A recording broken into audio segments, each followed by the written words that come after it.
It's a can of magic. It's a can of magic.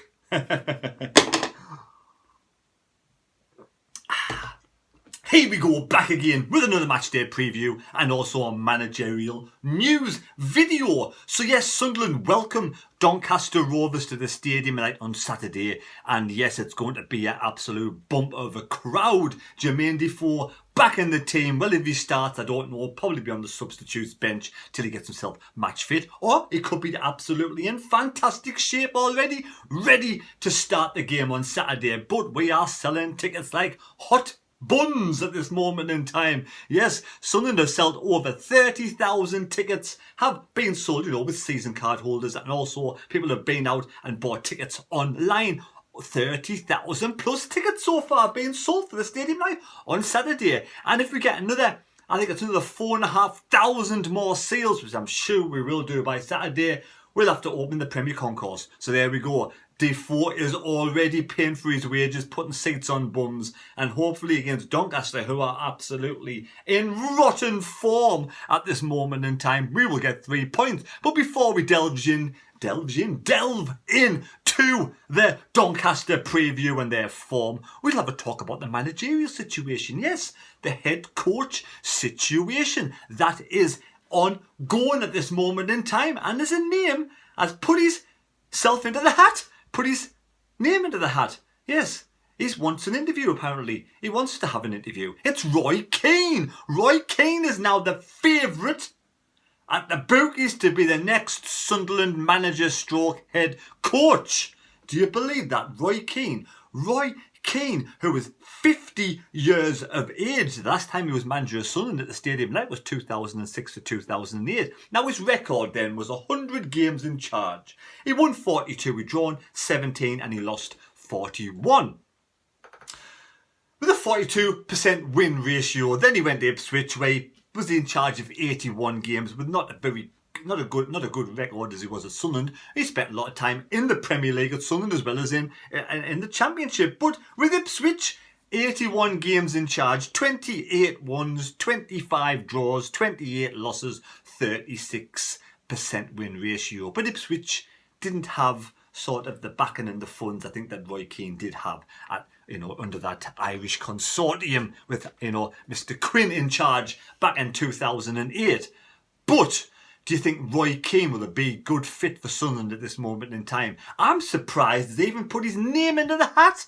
I'm surprised he's even getting an interview. Now, whether that's solid information, I don't know, but that's what I've heard. He wants an interview and is getting an interview at the stadium tonight. That's why the Bookies have made him 4 to 6 on. He is odds on to be the next Sunderland manager. We have Grant Mccann, who's 4 to 1. Grant Mccann also, yes, 41 years of age, played the majority of his games at Cheltenham and Peterborough. Now, Peterborough was manager for 104 games. He won 41, drawn 27, lost 36, 39% win ratio. He went to Doncaster, in charge of Doncaster only 59 games, 27 wins, 14 draws, 18 defeats, a 45% ratio. And then, of course, we know him from Hull. 136 games in charge of Hull, 53 wins, 29 draws, 54 defeats, 39% win ratio. I've been talking to a colleague of mine who is a Hull fan. He said, Grant Mccann, good manager for in League One to getting you promoted, but he's found wanting in the Championship. So that's his opinion of Grant Mccann. He says he'll do a good job, probably in League One for Sunderland, but in the Championship, again, I'll repeat myself, he was found wanting. Then we have Alex Neal, who is 6 to 1 at the Bookies. Alex Neal, 40-year-old. We have a bit of a theme here. 41-year-old Grant Mccann. Lee, who's just been sacked. Lee Johnson was 40-year-old. And now we have Alex Neal, who's only 40. I thought he might have been 60. I'm sure he's been on for years. He played the majority of his games at Hamilton. Didn't he play 211 games at Hamilton? Because he's Scottish. He's a midfielder, only scoring 4 goals. He was in charge of Hamilton for 77 games with a 54% win ratio. 142, drawn 16, lost 19. Went to Norwich, 108 games in charge of Norwich, only a 41% ratio win at Norwich. And then it got even worse at Preston, 37% win ratio. And now, Norwich and Preston in Championship, they're not, before we had Norwich going into the Premier League, I'm not sure if he was in the Premier League, Alex Neal. I know Preston definitely in the Championship. Not easy. You don't have a lot of money with Preston, do you? So it's quite difficult for him to sort of manage Preston. But he was there 191 games, mind you. So he lasted the journey. Won 72, drawn 48, lost 71. That's Alex Neal. Not my idea for me as manager. Now, one name that's being taken out of the bookies reckoning at this moment in time is Duncan Ferguson, 50-year-old. I would not want Duncan Ferguson, ex-Everton Newcastle player. No, and a big no for Duncan Ferguson. Then we have this new guy called Patrick. Now I'm going to say this wrong. Patrick Kisnorbo. That's a very. I'm nowhere near pronouncing that right. I could say it. Kisnorbo or Kisnorbo. It just doesn't sound right. But anyway, Patrick Kisnorbo, 40-year-old Australian international footballer. Yes, international 40-year-old again, another youngster. He did play a lot of games for, I think it was for Melbourne, but then he came over to Leicester City, where he played 4 seasons or 4 years at Leicester City, 126 games, 10 goals. He was a central defender, so he'll know how to get his team ready to defend, which we need at this moment in time. Leeds, he went to Leeds, 49 games for Leeds, then he went to Ipswich, but then he went back to Australia for Melbourne, where he played 76 games. Now he's managed different types of teams at Melbourne. He started off as a youth assistant, then on the youth team, then on the women's team, then on the assistant's job with the men's team, and now he's in charge of the men. So he's gaining experience over there at Melbourne, but would he be a good fit at Sunderland? Well, if his style of football is the same as like the Lee Johnson players, but we need someone with a bit of metal, with a bit of strength. And I think, I've looked at him, he's a kind of big bloke, like hopefully, he might put a bit of strength into the side, a bit of confidence in the team, and he knows about defending, which obviously we don't at this moment in time, leaking in 39 goals. One of the worst goals for letting in goals in League One. I was going to say Championship there, but it's wishful thinking. Right, so that's him. And we have Mr. Warnock. We all know about Neil Warnock. 8-1 for Sunderland job. He wants the Sunderland job to the end of the season. He'd probably do a decent job. He'd sort them out. And I quite like him. He's quite funny. Yeah. So there, Neil Warnock, 73-year-old. But we also have, after that, and then we got likes of John Terry, 16-1. Sam Allardyce, 25-1 would be absolute Brucey bonus if he came in by Saturday, wouldn't it? Then, speaking of Brucey bonuses, we got Steve Bruce, no, 33-1. Then we have Kevin Phillips, 50-1. Kevin Phillips won't leave South Shields, come to Sunderland so soon, will he? No, he won't. We have Nigel Clough, 25-1. But Roy Keane is the favourite. Roy Keane is 6-4 on to be the next Bookies. He's the Bookies' favourite to be next Sunderland manager. Would you want Roy Keane? Now, I wouldn't say no. I do have a bit of a soft spot for Roy Keane. I could listen to him all day long as a pundit.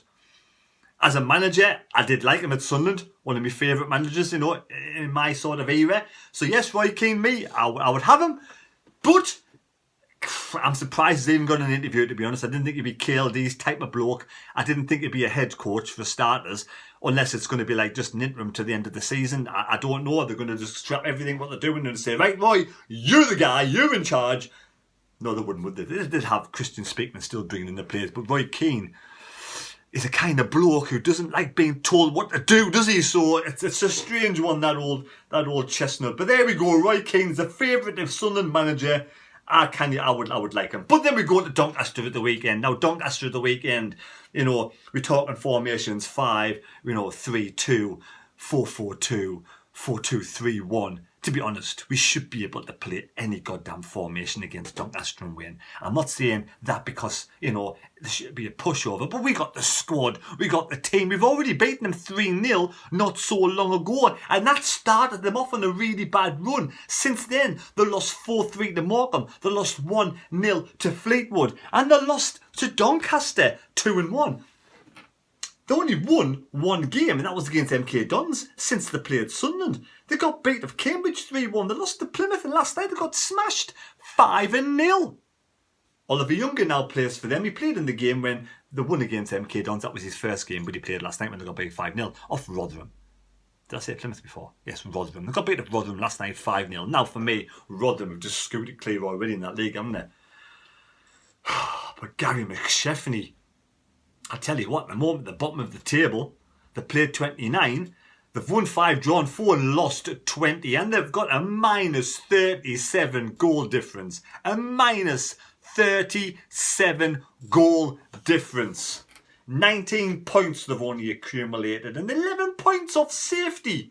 So you kind of tell me what system we play. We should be able to play one of those 3 systems and still beat Doncaster Rovers. Now the team I would play on Saturday, if the players are fit, you know, we got Bailey Wright, who I don't even know if he's fit. We got Pritchard, he's come on off the bench last week. I don't know if he's fit. But the team I would play, I would go for the 4-4-3-2, and this is what I would do. Can we see that? Get it up there. There we go, 4-3-2. So, Hoffman in goal. Now, Hoffman in goal, I'm not particularly happy with Hoffman in goal at this moment in time. I don't think he's playing very well, but a lot of players haven't been playing well for Sunderland. I'd prefer Lee Burge in goal, but unfortunately, you know, with his heart problems, I don't think he'd be fit enough to play. Personally, I would look for another goalkeeper. I would even possibly start Patterson over Hoffman, but yeah, Hoffman, we'll give him the benefit of the doubt and he'll start. Bailey Wright, Bart and Doyle. For me, solid 3 in the centre backs. You know, I think this team should be able to beat Doncaster still, but that makes sure we keep a clean sheet.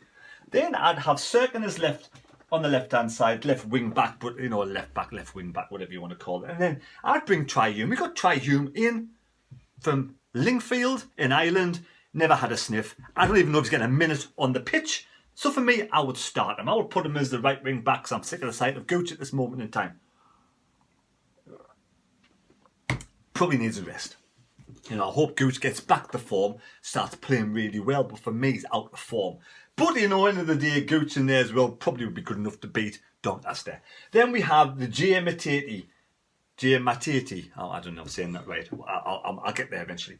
And then Dan Neal with Pritchard in front, because Pritchard can connect up Stewart. Now, do we start Clark? Because I don't think Defoe, if Defoe hasn't played this season, he'd be fit enough to start a game of football. I think he'd be okay on the bench. I just don't think he's going to be fit enough. I may be doing a misservice, a misjustice, but if he was fit as a butcher's dog, I'd have him in there starting alongside Stewart. But I think Clark would probably fit in there as well. Now, if we did play a 4-4-2, mind you, we could have Roberts as on the right-hand side, Diaku on the left-hand side, and then 2 up front, Stewart and Defoe, or Stewart and Clark. But unfortunately, there's no place for a number 10 in the 4-4-2 rule. But we play the 4-2-3-1, then we have place for Serkin as left-back. We could have Hume as right-back. We could drop Doyle and have Wright and Bart as the centre-backs. Then we'd have a 4 Diaku, Roberts, Matete, J Matete. I'm going to get that pronounced right at some point because I'd probably be getting wrong for calling him Matete. He's not, hopefully he's not a Tatey. J Matete. Oh, right, and Dan Neal. And then again, Pritchard and Stewart. So there we go. That's my team I would play. It all depends who's fit and who's raring to go, doesn't it? I mean, I don't know whether Roberts is still as ready to get into the side yet. He looked good last week when he came on, but by then I was so sick, I probably just left the building. So there we go. Please leave your comments down below who you want as the new Sunderland manager, and would you take Roy Keane? Have you got the greatest sports nugget to get the correct score? I know for a fact I didn't even look. I haven't even looked. Nobody put 6-0 Bolton last week, so there you go. So if you said you did, prove it by telling us where it was, because nobody did. Nobody said 6-0 last week, because we're all absolutely comboodled and kerfuffed. None of those make sense, but then again, when do I ever? Right, so there we go. Leave your score predictions down below in the comment section. For 10 points, we'll get you on the scoreboard. Sunderland versus Doncaster. My score prediction, I'm going to go for Sunderland 4, Doncaster 0. There we go, 4-0. Nice, big, juicy. I tell you what, no. I'm going to go for what the fans deserve. 6-0, there we go.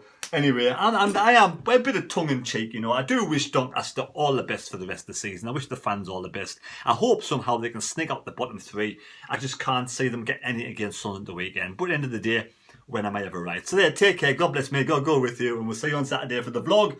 Sunderland versus Doncaster, where hopefully Defoe will be on the team or on the bench. And I might have a D4 song coming out soon. See you later. Well, I was going to see you later, but I forgot to say something. I always forget something, don't I? I'm just absolute nugget. Right, we're going to go on to the news at Sunderland today. Sunderland AFC's interim first team coaching setup has been confirmed ahead of the club's Sky Bet League One fixture against Doncaster Rovers. Assisted by Michael Proctor, Mike Dodds will lead the team's preparations alongside first team coach Phil Jevons and goalkeeping coach David Priest. Christian Speakman said the recruitment process to appoint a new head coach is underway. We're going to interview Roy Keane. Didn't say that. We will provide further update in due course. There we go. We've got lots of coaches in there, haven't they? But who is Mike Dodds? Right, Mike Dodds was appointed head of individual player development.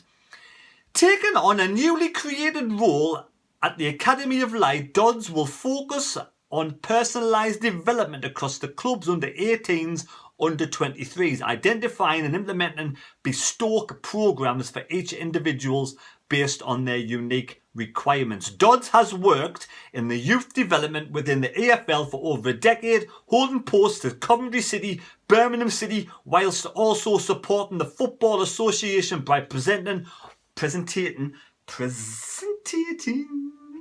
on various courses. Heading of coaching, Stuart English said Mike has a fantastic enthusiasm for players' development. He's incredibly well respected and naturally had opportunities elsewhere, so it was great endorsement of what we are doing here, and he felt this was the right place for him. In addition to the teams, his focus will be on individual aspects of our coaching programme across the under-18s and 23s, ensuring each player receives an optimised and personalised development programme. We believe he will be valuable addition to our existing backroom team, and we'll be delighted to welcome him to Sunderland AFC. Now, that was back in 2021 when he first came to Sunderland. So that's Mike Dodds. He is going to be the main man on Saturday in charge of Sunderland against Doncaster. So good luck, Mike. Good luck, ex-Sunderland player Michael Proctor and the rest of the people out there in the coaching role. Right, again, see you later. Take care. God bless and may God go with you. Bye-bye.